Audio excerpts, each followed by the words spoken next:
Rex Incognito, Volume 4. A Liyue fantasy novel that tells the tales of Rex Lapis's incognito excursions in the mortal realm.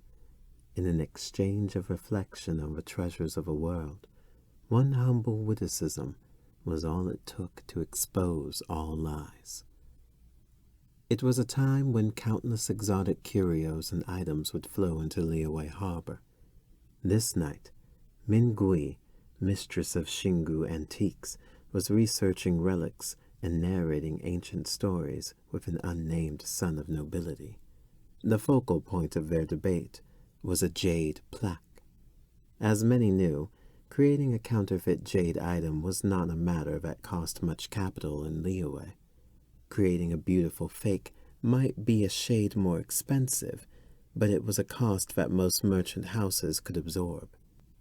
The real trick lay in weaving an intricate but spurious tale, like a jade smith wandering deep into the mountains, or the youth of a fisher folk whose habits are strange. Those considered deviant often, in fact, strike closer to the heart of things. Rex Lapis laid down rules and contracts, but never forced them by his authority to live by them as a perfect template, for he knew that laws and stipulations were a means, not the end. The timeless balance lay, in truth, in a person's awareness and their ability to make choices for themselves. The harsh boss of a fishing vessel did not understand this principle, and so earned the fear and mockery of his hired help.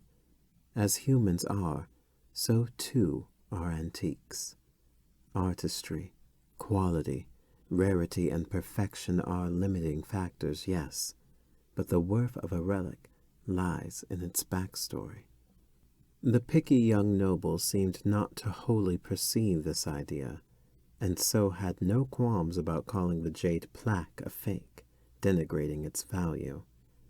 But if all of Xingu Antique's treasures were to be scrutinized with such a piercing and empirical eye, their worth would have been ground into dust, like the tears of a maiden for her captain, which became eternal petals, or a mortal king who himself carved a portrait of his deceased queen before sealing his own soul into it. These stories, these legends that should have faded with time, were preserved, and thus teemed with life under the outer husk of those relics. A fine story. I'll take this fake, then. The noble son nodded, his golden eyes smiling. After all that, you still think this is a fake? Mingui sighed lightly. Of course. The young noble could not help but smile, and indeed had never seemed happier since entering her shop. After all, the story you told about jade plaques being ancient currency, it's nonsense. Nonsense that I made up.